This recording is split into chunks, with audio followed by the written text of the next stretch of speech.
At one of Australia's biggest container ports, Port Botany, trucking companies are worried about the future of their business. They say fees charged to move cargo by port operators, known as stevedores, have skyrocketed. In the next 12 months, I think there'll be a bloodbath within the transport industry due to the introduction of these new fees. The import charge for unloading a container has risen from an average of $24 to more than $120 in New South Wales in less than 4 years. It's a similar story in Queensland and Victoria.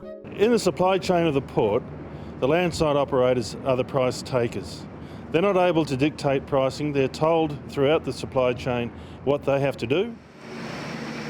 There's also a vehicle booking fee to reserve a spot for a truck to pick up or offload containers.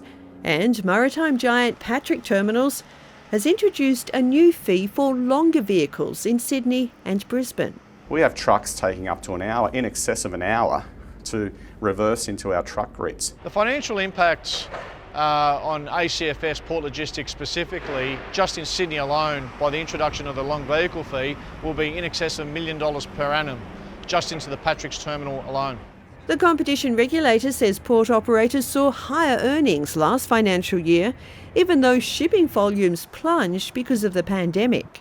Stevedores have managed to increase their profits. That's got a fair bit to do with the transport charges they've been imposing, which over the last 4 years have gone from not being there at all to mostly down the East Coast being well over $100 a container. ACCC Chairman Rod Sims thinks the rising costs are being passed on to consumers in the form of higher prices, but he doesn't have the power to do anything about it.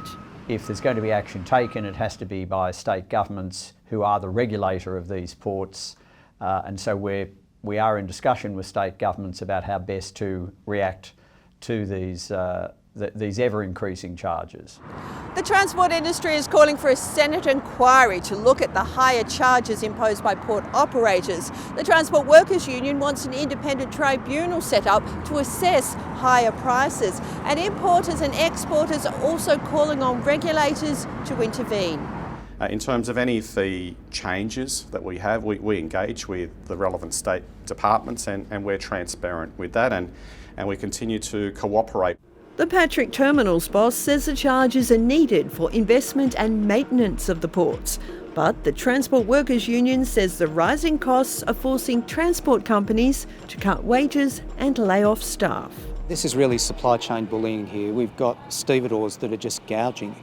They're making up these phony charges. That's simply not true. I mean, our returns today are at historical lows. The federal government is not intervening. It's leaving it up to the National Transport Commission to come up with voluntary guidelines.